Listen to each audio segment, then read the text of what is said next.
प्रिय विद्यार्थियों, क्या आपने दक्षिण भारत के कर्नाटक राज्य में स्थित विश्व धरोहर स्थल हम्पी के बारे में सुना है?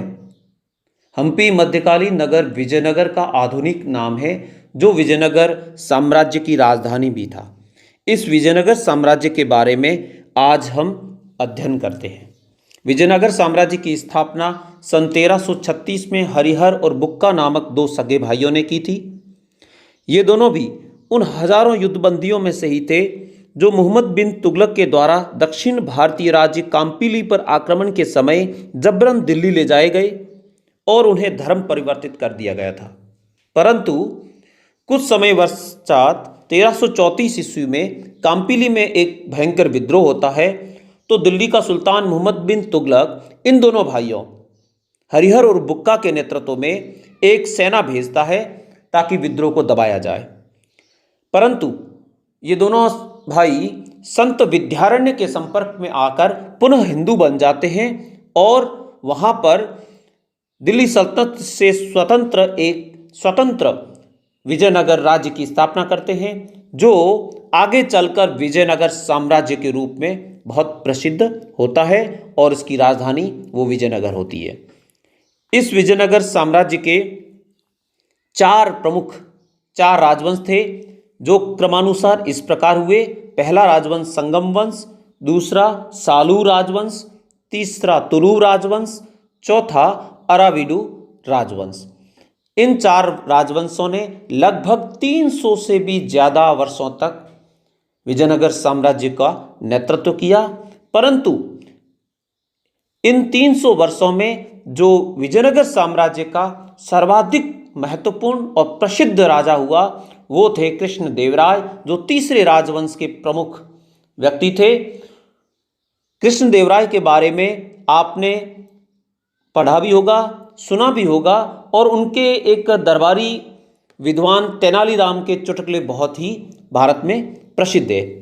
विजयनगर साम्राज्य की जो भव्यता और समृद्धता थी, उसकी प्रशंसा अनेक विदेशी यात्रियों ने भी की थी। सन 1442 में फारस का प्रसिद्ध यात्री अब्दुल रज़्ज़ाक आता है, जो अपने वृतांत में लिखता है कि उसने अपने जीवन में दुनिया के जितने भी शहर देखे, उनमें सर्वाधिक भव्य और विशाल नगरों में से विजयनगर साम्राज्य सर्व प्रमुख था।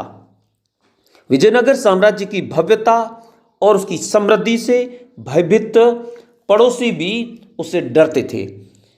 इन परिस्थितियों में विजयनगर साम्राज्य के 4 पड़ोसी राज्य गोलकुंडा, बीजापुर, अहमदनगर और बीदर ने मिलकर अली आदिल शाह के नेतृत्व में एक संघ बनाया और इन चारों राज्यों ने मिलकर संघ के रूप में 1565 में जनवरी 1565 में विजयनगर पर आक्रमण कर दिया।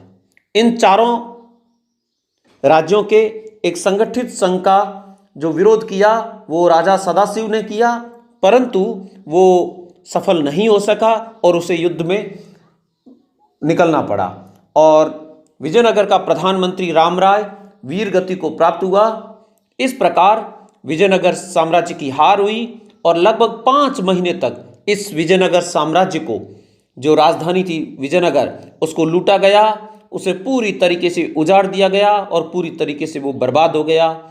आज भी जो हम्पी है उसी पुराने विजयनगर के अवशेषों के रूप में हमें दिखाई देता है। यद्यपि राजा सदाशिव राय और उसके वंशजों ने, और फिर उसके बाद में जो उसका प्रधानमंत्री रामराय था, उसके परंपरा में एक नया वंश भी आगे, अराविडू वंश भी चला, लेकिन और वो 70-80 साल तक विजयनगर का नेतृत्व करता रहा, परंतु उस विजयनगर साम्राज्य की भव्यता, समृद्धि वो अब नहीं रही और उस विजयनगर साम्राज्य का जो भव्यता और समृद्धता का जो युग था, वो सदा सदा के लिए इतिहास के अंदर हमेशा के लिए अब किताबों के अंदर दफन हो गया।